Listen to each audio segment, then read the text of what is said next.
Dyslexics are 2 to 3 times more likely to be bullied, 3 times more likely to drop out of high school. Only 46% of working age adults with learning disabilities are employed. That's 46% of the adults working age are employed. 60% of people addicted to drugs and alcohol. 60%. 2 times more likely to be suspended. 59% of us do not complete any type of post-secondary education. 85% of incarcerated youth have learning and emotional disabilities, and 3 times more likely to commit suicide. Okay. I had so many things I was like, okay, what's the opposite? Like, so the 46%.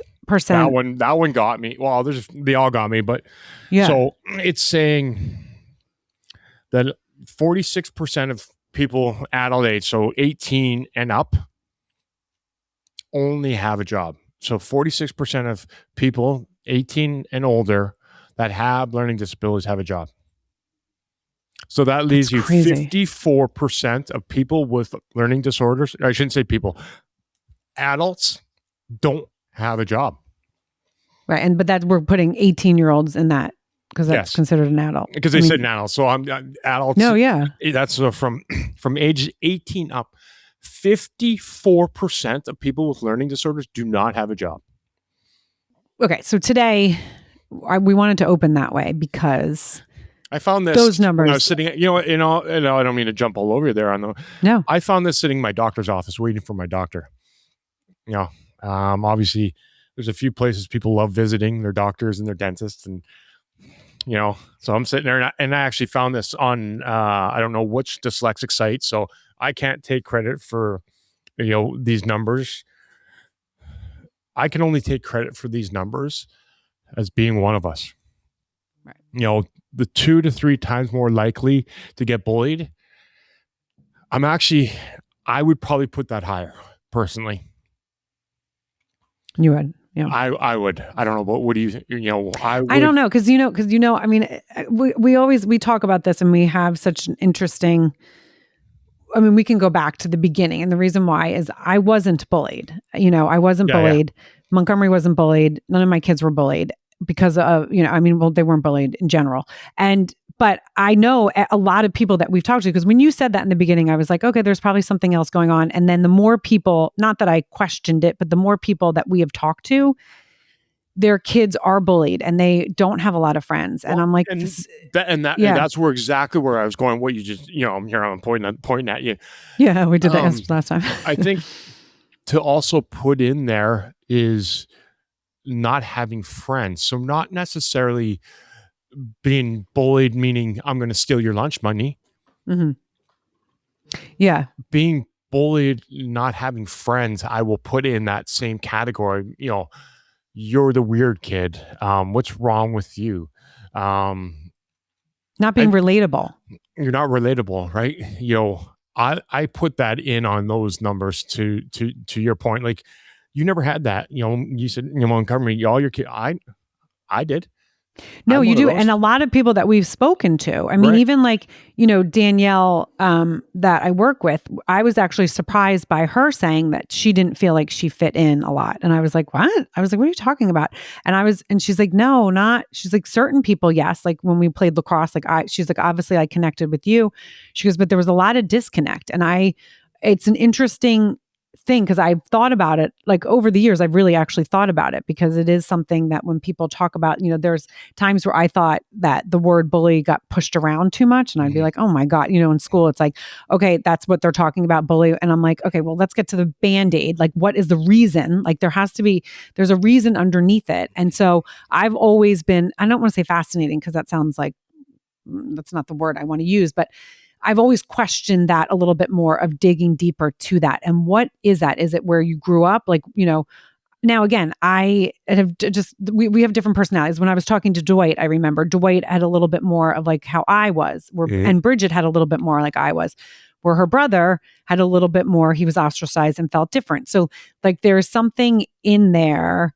I know that relationships that is one of my things that I'm gifted at, right? Like, and so maybe it's that little thing where you have a little bit more, where you can see the future insight. Maybe that was like extra little key that I got. I don't know, you know what I mean? Like a little thing, I don't know, but I see it. And like, as I said, in the beginning, there was times where I was like, I don't know if it's that high, because I didn't experience it and my kids didn't experience it. And I know that the kids maybe that were considered bullied in our schools, they didn't have learning disability until I really thought about it. And then I was thinking about the kids that I grew up with, and I was like, oh, all right, you know. And that falls back onto everything we talk about, early diagnosis, right? Mm-hmm. How many kids, like you just stated, like, I don't remember my past. Very small bits and pieces. I cannot sit down. I couldn't sit down with Elizabeth and have a conversation, a long conversation truly about my past, because there's so many blocks. Like there's so much I don't remember.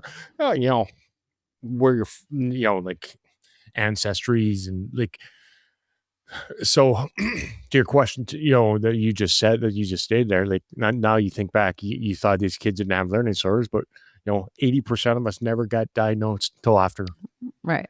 They were they were in the SPEDI classes that I sometimes was in, sometimes was out, because again, we talked about my history. Like it is, there's so much to it. And it is because either they are acting out, right? You either become the angry kid. So then people are like, you're the, I don't know. It's how many meetings and how many, for the foundation, for the podcast, for dyslexia, how many people have we been on calls with where they have no clue what I'm talking about? Yeah. And they also, so I do want people to go back and look that up. I know we didn't state the reference, and that's like the proper thing to do. You're supposed to state your reference so people can go back and look. Just Google it and you'll find it. Right. I'll send this, on the foundation, we'll post these ones that we've, but, if, in my mind, we've only have 9 or 10% of people diagnosed with dyslexia. That's, huge numbers that aren't, right? So for me, still to this day, the hardest thing is being misunderstood. Like, all these meetings and turning around thinking that, you're out there, you're a lunatic, you're crazy. At least I can know that now, right? Being 40, how old am I? 40. You're going to be 49. Okay. Yeah. See, thanks. Her sister's going to be almost 40. Laura, she'll be 40 in February. So anybody who's her, tell her that. But it's, at least I know now I'm dyslexic, right? We know, we get off meetings. We'll call after the meeting. How'd that go? And we knew exactly where we were, but that's because I got an understanding of who I am now. Right. But it was, as a parent said, I remember this years ago. This is after why don't you just tell me what you see? Mm-hmm. You tell that to a kid. What do you mean when they see? And a kid gets frustrated at you're trying to tell them a story and little Miss Piggy and the 3 wolves and the sticks, whatever that is. And they get so frustrated just to try to, that's the mental health, that falls under bullying, because it doesn't stop. Now you become the weird kid and you're just saying crazy things, right? And then they're over there playing tag and you're last one picked. These all add up. So I guess under the word they're heading bully, there's things that fall under that. Right. So my question is, and this might be like something that needs to be thought about and something we can discuss later, but when a kid is struggling, because someone that's bullied, it's usually there's a weakness, right? And again, I do think there's a lot of geographical, like it depends. It really, not geographical, but like depends on where you are, where you're growing up, your grade. Like if you think about, and you probably don't think about these things, so you're going to be like, what the fuck are you talking about? But because I grew up there was 5 of us. It was always like talked about like, oh, one of my older sisters, like her grade was a terrible grade. Mean people, this like just not good. Like they didn't have like a good core group of kids, blah, blah, blah. My other sister, hers was like a fast grade. And then I had a good grade. My sister Megan had like a really good tight knit group. My brother had a good grade, but there was like the in between grades, like we would always be like, oh, thank God I'm not in that grade, right? They didn't hear click. that every year. Yeah, right. I think every year there's a group. I remember parent. Yeah. Right. So like as some like people don't click in it because it's just something, whatever. You know how I believe like there's reasons for things.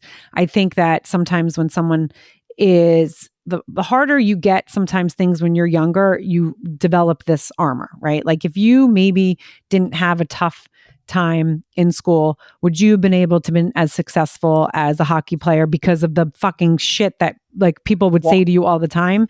Like, so there's so much to it, but there's a reason in my mind sometimes how things go. But everything happens for a reason? Everything does. Yeah.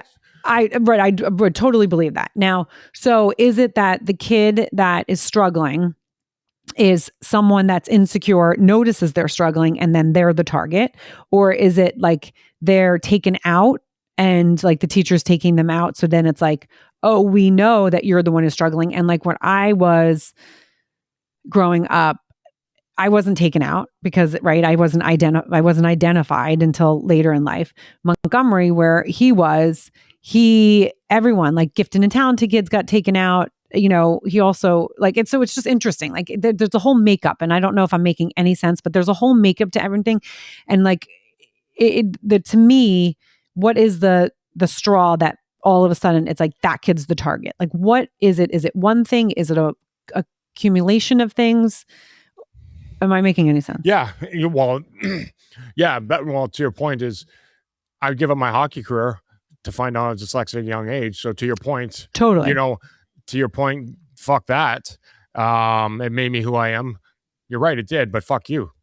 Right. No kid should go through that. And I think there's always one defining moment. Like, oh, I saw he was talking to his mom, or grade 2, he kissed his mom goodbye. There's always one defining moment that you said you love you to your mom, or but it's always that we're considered. Obviously, you're not first in this math class. You're not first in line for this, or you're not. You're take a second to answer questions. Right? Maybe you're trying to process. Oh, what are you, stupid? What's taking so long? It's an easy answer, right? There's all those things from kids. They notice it. Like, kids are assholes. You've got they want to make up their own language and their words, and thank God I didn't have kids now because let me tell you, I would be shutting a lot of things down. But they all thought I was weird. Still to this day, I'm considered as the weirdo. Then, in school, you're the weirdo. Like, just the simple lefts and rights, right? Or you've got the funny looking pencil, but then you do something with it, right? You're using it. Let's just use it, trying to figure out your lefts, right? Oh, you're counting too much on your finger. Like, kids pick things. These are the things that get picked out without even, noticing it. So it's those little things that add up all so quickly. And then I wonder how many of it is, an older kid or an only kid. Right. That's what I mean. There's so much things, because the other thing is like thinking about, we know that kids that do the bullying are not comfortable with who they are. And so that's like also the makeup, right? Like of a grade and like where they are. And it's like they're the ones that are like, oh, I feel shit about myself, so I'm going to make someone else feel shit. Right. So what's going on behind there? Like, it's just, there's so many things that lead into it. But the reason why I wanted to get into this a little bit is just the thoughts of, these are big numbers. These are really big numbers. They're play into, right now there's so much talk about longevity and health and how can we live longer and healthier. And see, that's a crazy conversation. I think it's the dumbest conversation ever. Longevity. I don't want to live long. I know. Okay. A lot of people like they were talking about some, I don't know who, maybe it was Putin or somebody that they're trying to live for another 200 years. I'm like, fuck that. I'm done. I'm good.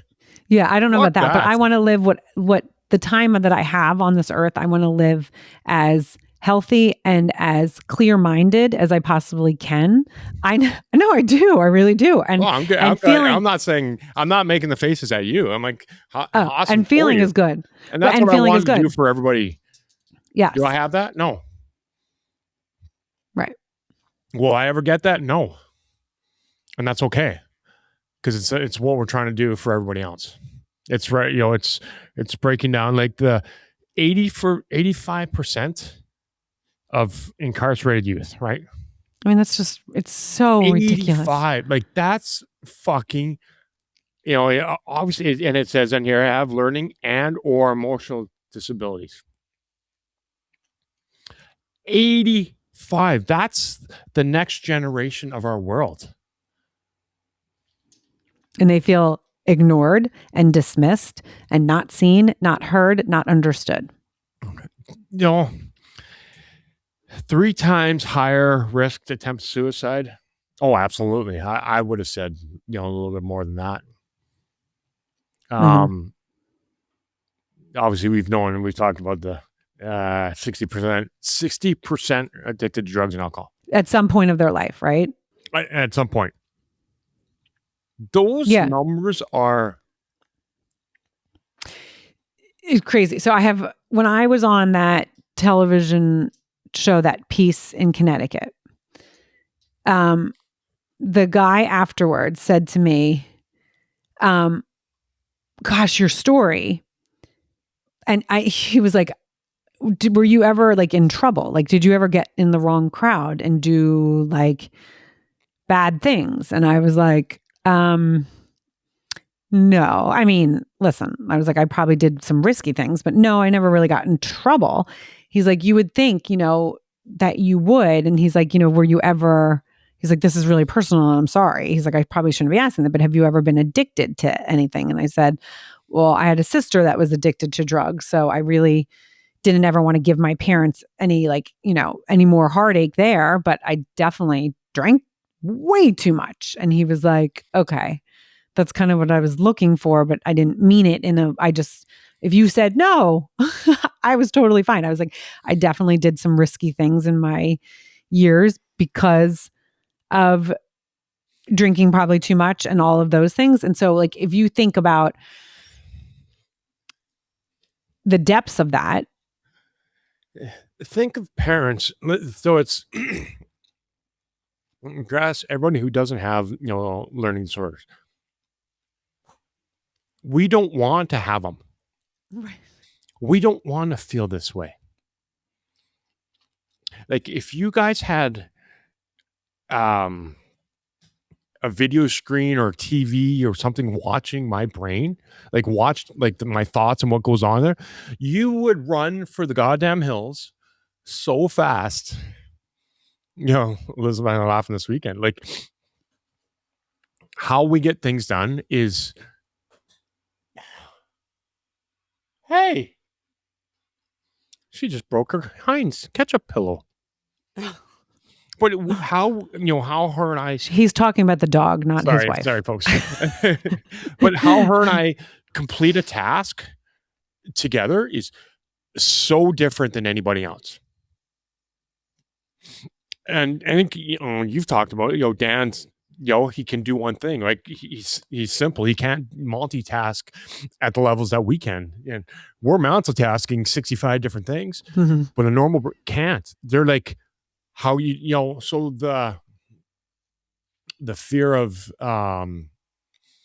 the disbelief, the wide eyes, like, how are you doing all this? Try doing that every day, all day long. And we don't want to. We'd like just to do one simple thing. And I think that's boring, though. I don't know. I don't want to do one simple thing. Meaning it's a heck of a lot easier. Yes. And less stress.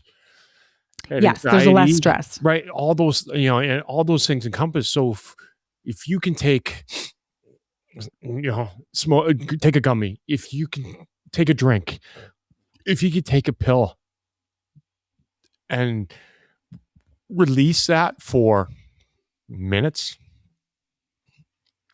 we do it. Just to have that, have that relief, right? So we're not purposely trying to get, annihilated every day. It gets to that point, but it's to relieve that pain, right? All that anxiety, all that pressure.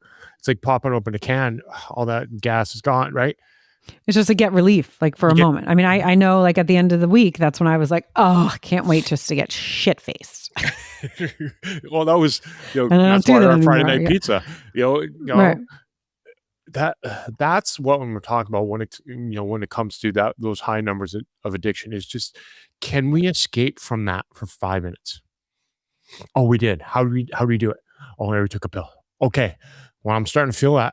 I don't want to feel that again. All right. There's a pill too.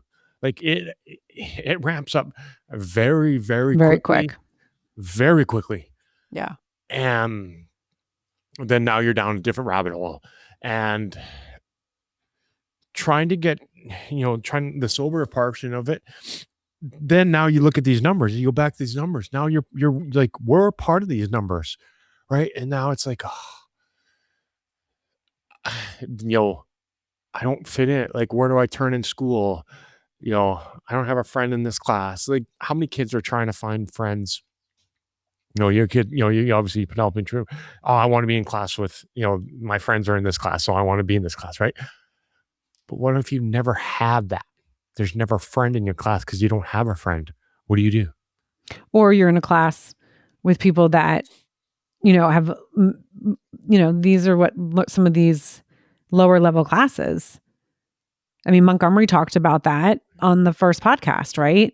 How he was like, these are the kids that I was hanging out with and they were not doing good things. And I knew that he's like, I didn't do as many bad things, but there were some times where I was like, and then he was like, I can't keep going down this route. I know I want to go to college. But a lot of kids don't have that wherewithal on their own. They don't come from families that are also noticing it. Or, I mean, I have to say, when he talks about that, I was like, wait, what? Well, he didn't get in trouble. No one called. So I was like, I didn't know you were, leaving class and fucking around, Because I always call it the electric chair. Who wants to sit in an electric chair? Or can I please?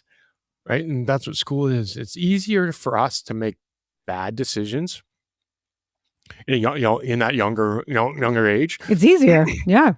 Because that's where our confidence is. That's where we believe we are. Like the devil and angel on each shoulder. It's, where do you connect with? But it also can be like a fun, right? You're like, oh, I'm getting out of doing this. They're getting out of doing this. I want to go get out of doing this. So now I'm joining the group that is now getting into trouble because it's taking us away from actually learning. So I'm going to jump in and I'll meet you in the bathroom, whatever. And I wouldn't even say so much of it is, it's getting out. I'd almost disagree with it.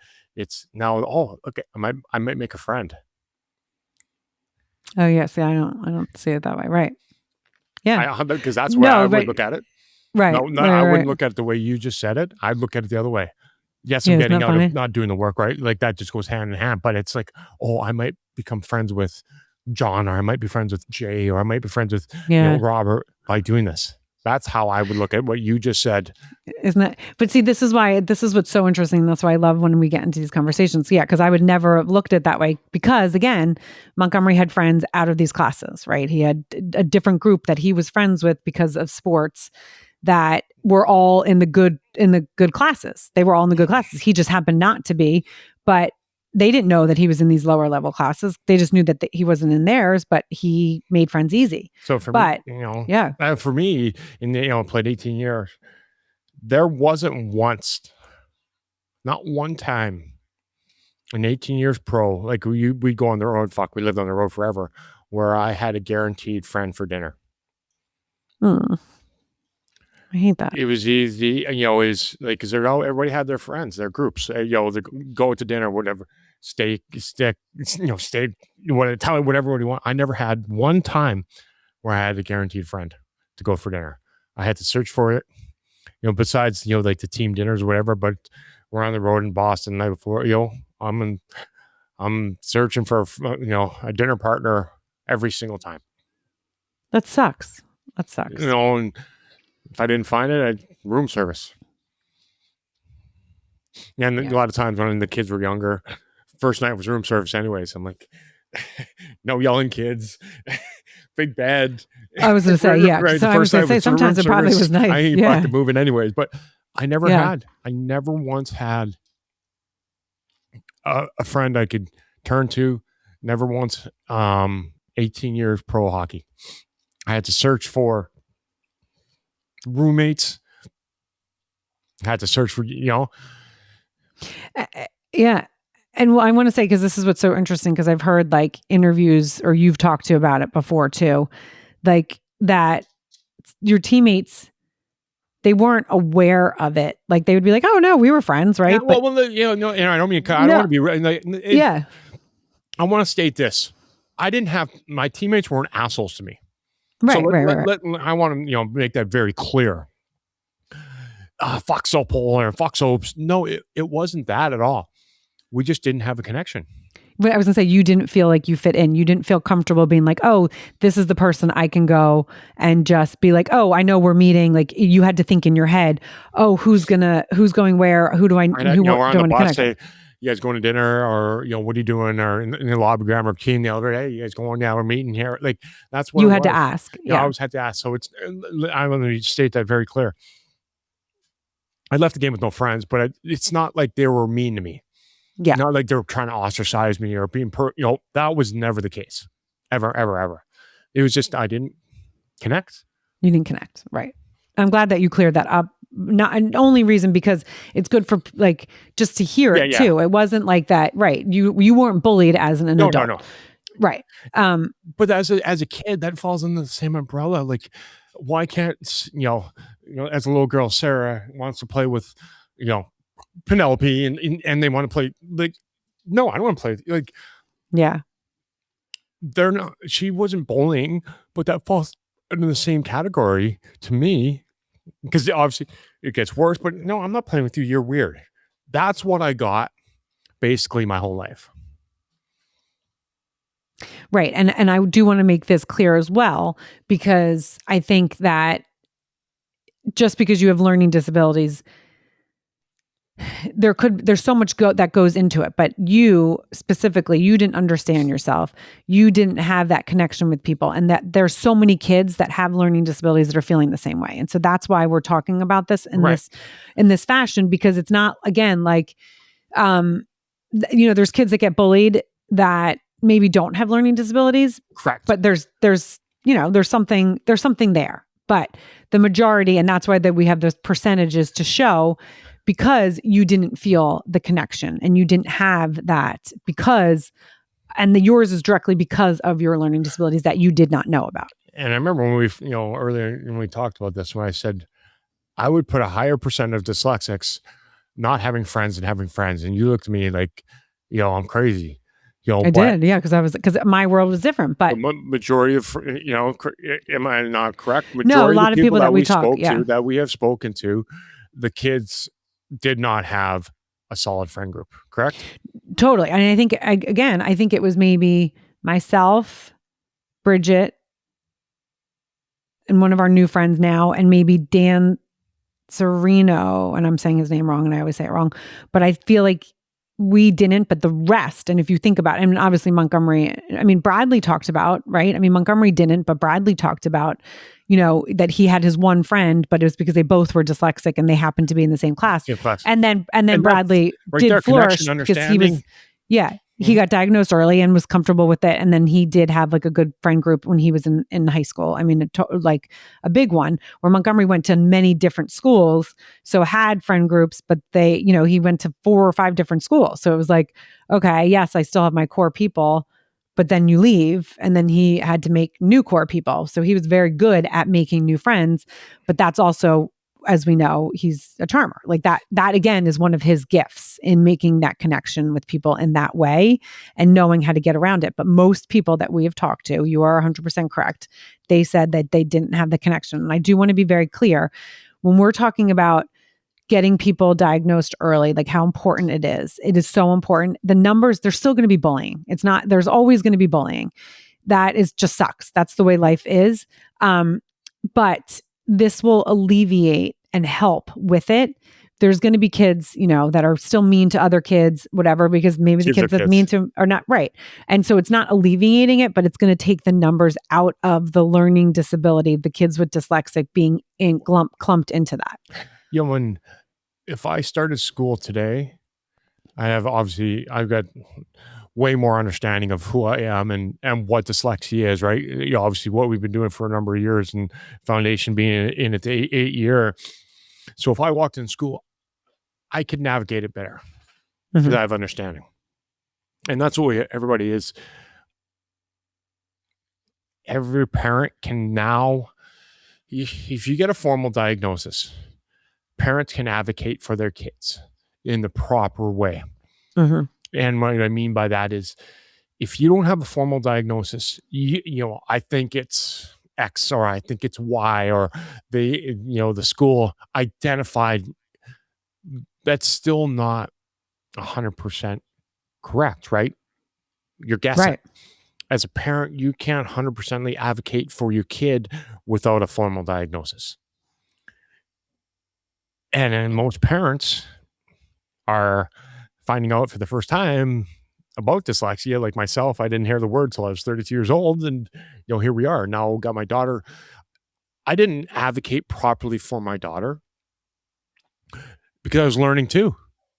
I never heard the word. So now I'm like, oh my God, dyslexia. Just like every other parent, I'm going to Google and figure out what do we have to do. And we got a Wilson reading tutor and right. Like I could have done things so much better if I had more understanding about dyslexia, but I couldn't because I didn't have the understanding. Yep. I think it's very important. And so those numbers are just things for you guys to think about because it's real, it's there. We talk about the 50% of prison inmates, 85 of incarcerated youth. And learning, that just kills me. 3 times more likely to drop out of high school. 3 times. Yeah, that doesn't surprise me at all. And then also 59% of it don't complete a secondary. But that does not surprise me either. No, not at all. But again, that's awful. We don't get the same chance. About the 60%, the 59% of not complete secondary. No big deal, right? Like unless it's a goal of the person, because then they feel shit. Right. But it's 3 times more likely to drop out of high school. Like, yes, can you be successful? Yes, we can look around right now. There's billionaires, right? They never completed high school. The secondary education may not be important to certain dyslexics, right? Mechanic or plumber or an entrepreneur, right? Entrepreneur, great, awesome, you can do that. Not worried about that. The 3 times more likely to happen, drop out of high school. That's a big number. Like not being able to finish the high school, because it's not a choice. And that's the thing. Like, that's what I want people to hear. It's not a choice. It's like, yes, they drop out, but it's because of how hard it is to be there and how you're not seen or heard and you're just pushed through. How many times, and I didn't mean to interrupt you, but how many times have we talked to people that we know they were just pushed through? I was pushed through. I was given a D in Latin because I could not, D? There was no, they gave us D. I was so pumped to get a D. Well, no, I failed, but he gave me a D because he let me cheat. Do you know what I mean? Like, and I knew that this was happening. Your passing? So I know for me, it was 50%. was passing. So I got 50s and 51s from teachers just passing me. Right. And I mean, Montgomery talked about it, right? Like he knew there was teachers that didn't like that he did not get the grade, but he was like, and that feeling is shit feeling. But there's so many kids that don't even have school districts that are like, we care about even just passing you, right? Like we're just going to fail you because they're not looking under the hood. They're not seeing what's there. They're not there to help. It's just like, these districts where in Chicago, New York, and cities that have 0%, graduation rate in high school. I mean, it's ridiculous. That's, that's a whole different, we've talked about that many times, but it's, just the numbers, right? It all comes down to diagnosis and understanding. Diagnosis and understanding will lower these numbers astronomically. Like 85% of incarcerated youth, we would lower that.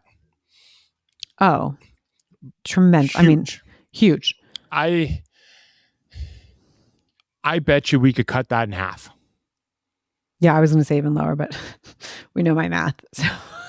Yeah. 100% we could cut that in half. In half. We could get 100%. That below 50% very easily. You go into a school and get every kid diagnosed. That will drop. Yep. That's crazy. And then the other portion is, I had dinner or lunch with a buddy of mine who, he runs rehabs. He's been sober, off heroin, amazing, married, great guy. He didn't buy me my taco salad though.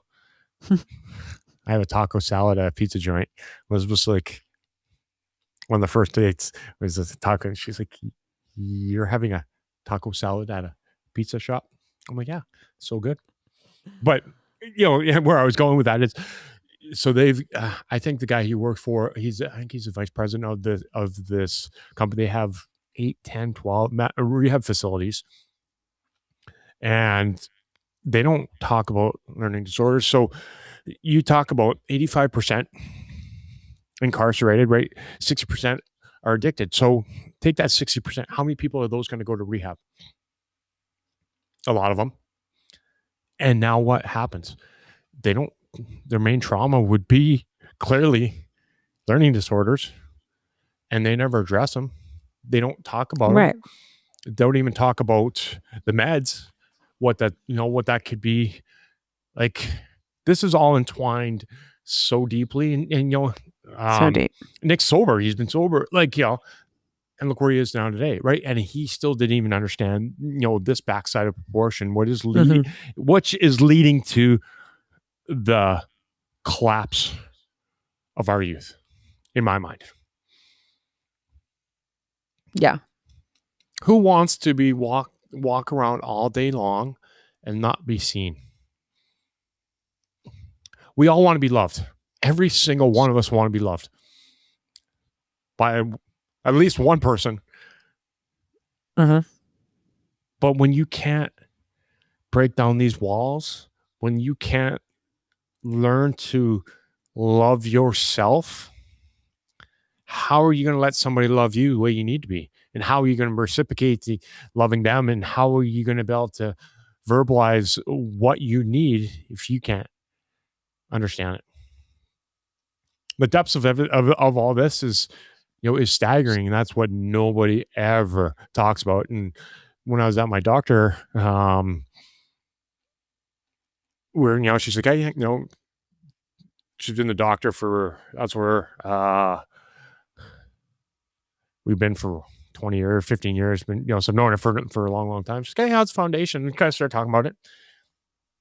And we're talking about dyslexia, and I was talking about some of these stats because I was sitting in her office. Yeah. And she went to med school. She said there's like 2 lines in med school about dyslexia. It's the same in education. It's a joke. Right? It is a joke. So people are coming into her. I said, people come in there and get diagnosed with anxiety. Nobody asks why. Kiva, that's not your friend. You don't have your friend. We got squirrels out there, so she sees the squirrels. Again, my dog. She wants not my wife, right? Not my wife. Oh, my wife, she does see squirrels too. There's some black squirrel. We got some black squirrels, so she likes black squirrels with the puffy tails. But again, she's a doctor. She's been practicing for 20, 25 years, 30 years. She's, I think, late 50s. So she's been doing this for a long time, 30 years. No clue. So how many people she diagnosed with ADHD? How many people has she diagnosed in her office with anxiety or depression? And not finding out where the root is. It's. I mean, listen, super lady, but and I'm not, I'm not being mean at all. I'm just trying to paint a picture for people out there that are listening. Nobody understands. No, and it's the same, the education world and the medical world, and it just makes me chuckle in a frustrated chuckle, not like a ha ha ha, like I'm not going to do a frustrating chuckle, but no, please do. Because I don't know if I don't know what a frustrated chuckle is. Yeah, I don't know. It's not like a upbeat. It's more of a like a you want to get my like chuckle? An anger. You want how I chuckle? Fuck you. Yeah, exactly. Right. That I'm in both of these worlds. I'm in the medical world now, and I'm in the education world with this foundation and the stuff that I do for FedTech and talking to doctors. And we don't talk about dyslexia, but the stuff that even I'm like, I don't understand how I know more than everyone. And I'm not saying this from an ego way, but I don't understand how I know more about certain things than people that are so highly educated. And I just know it because of life. And it blows my mind every time. And I used to probably back in the day, like kind of sweep it under the rug. But in my head now, I make myself like, I'm like, you know what? You're really smart in this, and that you should be proud of yourself that I actually can connect dots that others can't. And it's not their fault. It's just the way that they are. And built. That's your brain, right? And it's. Oh, yeah. And that's what it's a beautiful thing. And I do see that now. And that is the thing that nobody understands. We talk about this all the time. There's a second way to think. And when I was talking to a buddy recently, talking about hockey. He's like, I've showed the kids, this and tell them on the bench to come back. They're doing this. And I was trying to explain to him, that the visual audio process, and he couldn't understand it either. Like he was kind of stubborn as, hey, I can't play if you can't do it. Well, you're right when you're a pro, right? Like you, Brent, if you're not going to do what I asked you, right? Right. When you're talking, I think he's got 9 and 10-year-old kids. He was getting frustrated with some of the kids. I'm like, well, because they're not understanding what you're saying to them. And he wasn't understanding what I was saying to him. Right? Because he's not one of us. Right. Right. So that's how different our brains are. And that's what nobody ever talks about is our brains are different. Our brains are wired differently. We process information differently. And there's no wrong or right. It's just, that's where your brain is. You have to understand it. And that's where the articulating it to the other people is hard. Mm-hmm. It is. And that's where the bullying comes into play, is that you're an idiot. You're not listening to me. What are you talking about? Stop being lazy. Or, those are the rebuttals that we get from people. Mm-hmm. I'm going to leave it at that. I want people to chew on the statistics. And I didn't even mention word blindness. So I want to say thank you for joining Word Blindness, Dyslexia Exposed, because we entered it a little different. So Audie, you might be like, wait, they didn't say it. I did that on purpose because I wanted people to really listen when they first started. So I'm going to say it what I always say, though, like, rate, review, and share. For all of you that have stayed with it to the end, to the last moment, don't forget to share and write a review. If you've been listening and you love this podcast, write a review. You can go to Apple or Spotify and you just scroll down. If you're doing it on your phone, you scroll down a little bit and you can rate and review there. Right. Review, questions, concerns. There's not a topic that we're not going to touch upon. Yeah. Because this is all entwined in everything, in marriage, in dating, in education, in work, in play, and so like this is entwined in your life. It's so true. If you go to the sopelfoundation.org, you can click on inquire and the emails will go to us. But I mean, I would love someone to also get into a fight about it. I do have any of our toys. Our toys are always like that. Herbie chews the ears and like everything off. But you should see the fur, the white fur, fuzz, or whatever this is. Yeah, it's all over. Everywhere. Right now. Everywhere. But I'm kind of sad. I know, because it's your ketchup. Ketchup is now the number one condiment, number one topper, number one meal. Who says this? Is this you? Me. Oh, I thought this was another statistic. Oh, so it is another statistic, but it's coming straight from this. This is a Brent statistic. Yeah. Ketchup, and more ketchup. I love it. All right. We're going to stop there.